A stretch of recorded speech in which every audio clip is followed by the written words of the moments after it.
warahmatullahi wabarakatuh. Perkenalkan, nama saya Dwi Astuti Tiandani dengan NIM 141220168. Dan saya Indiani Ayu Novita dengan NIM 141220187. Kita akan membuat tugas video untuk mata kuliah Public Speaking. Halo teman-teman Gensi yang hebat, Kenalin, aku Riandani. dan aku Rindiani. Di sini kita akan membahas mengenai generasi Z, teknologi, dan work-life balance di dunia manajemen. Nah, tahukah teman-teman sekalian bahwa teknologi itu memberikan banyak sekali kita kemudahan, terutama dalam hal fleksibilitas kerja. Namun, seperti dua sisi mata uang, teknologi juga datang dengan tantangannya sendiri, terutama dalam hal menjaga keseimbangan antara pekerjaan dan juga kehidupan pribadi. Hari ini kita akan membahas bagaimana kita sebagai generasi Z bisa memanfaatkan teknologi dengan bijak di dunia manajemen tanpa harus mengorbankan kepentingan pribadi dan untuk menjaga keseimbangan hidup kita. Nah, jadi seperti yang sudah disampaikan oleh Kak Dini tadi, kita akan bersama-sama membahas terkait topik yang sangat relevan bagi kita semua, yaitu bagaimana Gen Z memanfaatkan teknologi dalam dunia kerja tanpa harus mengorbankan keseimbangan hidup mereka. Jadi kita akan membahas terkait dampak teknologi terhadap work-life balance, kemudian tantangan yang dihadapi, dan juga tips untuk mengelola waktu dengan lebih baik. Langsung saja ke topik yang pertama adalah dampak teknologi terhadap work-life balance.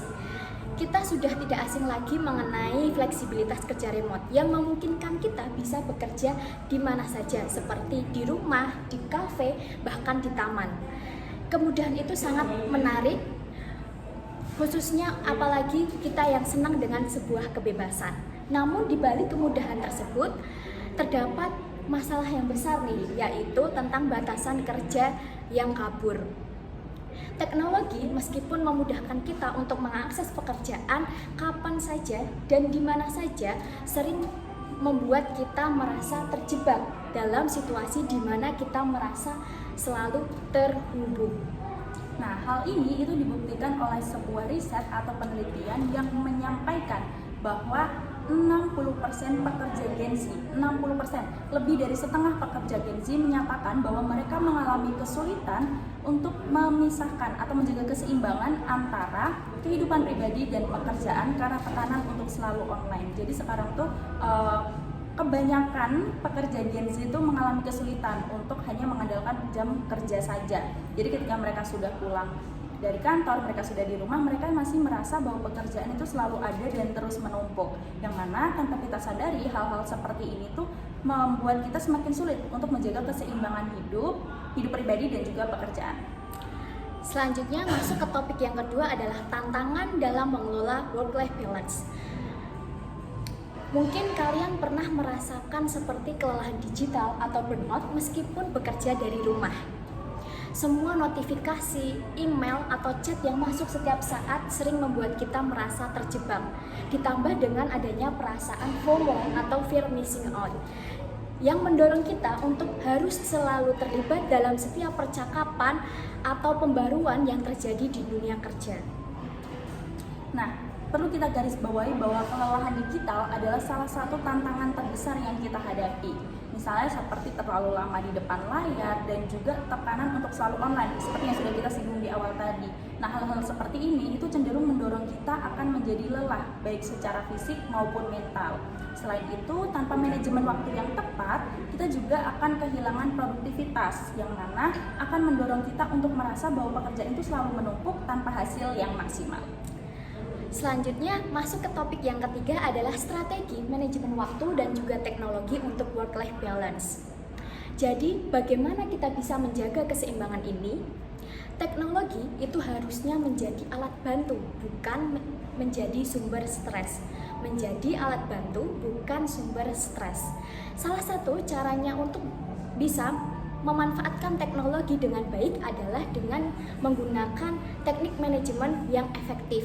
Misalnya kita bisa coba dengan teknik Pomodoro, yaitu di mana kita bekerja dalam blok waktu yang fokus lalu diberi jeda untuk istirahat.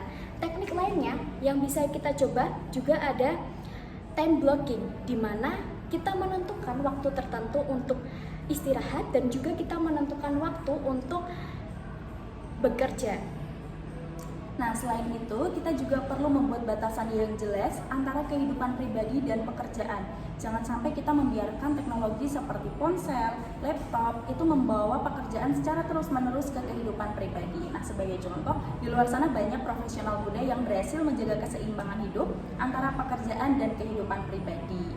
Nah, kita juga bisa menerapkan digital detox, yaitu mengurangi waktu di depan layar atau berhenti menggunakan teknologi di luar jam kerja. Nah, di sini saya percaya dan yakin banyak dari teman-teman semua sudah sering mendengar kisah orang-orang yang berhasil menjaga keseimbangan hidup mereka. Nah, di sini juga kita perlu tahu bahwa orang yang berhasil menjaga keseimbangan hidup berarti mereka berhasil memanfaatkan teknologi untuk meningkatkan produktivitas, tetapi mereka tahu kapan mereka harus berhenti dan memberi waktu untuk mereka sendiri untuk bersantai. Secara keseluruhan, teknologi memang memberikan kita banyak keuntungan, terutama dalam hal fleksibilitas kerja. Namun kita juga perlu pintar dalam mengelolanya agar kita tidak terjebak dalam kehidupan kerja yang tiada habisnya. Work-life balance itu tidak semata-mata hanya untuk mengurangi waktu kerja, tetapi juga untuk kita bisa mengolah teknologi dengan baik, dengan bijak untuk menjaga keseimbangan antara kehidupan pribadi dan juga pekerjaan. Nah, di sini kita bisa tarik kesimpulan dan perlu kita ingat bahwa keseimbangan hidup adalah hal yang penting. Dan kita sebagai Gen Z memiliki kekuatan penuh untuk mengontrol dampak teknologi terhadap kehidupan pribadi kita. Jadi dengan manajemen waktu yang tepat, kita bisa tetap merasa produktif, merasa sehat secara fisik maupun mental, dan yang paling utama kita bisa merasa bahagia. Jadi, mari kita manfaatkan teknologi sebaik-baiknya dan pastikan kita punya waktu untuk diri kita sendiri. Sekian dari kami, saya Triandani Dan saya Rindiani, pamit undur diri.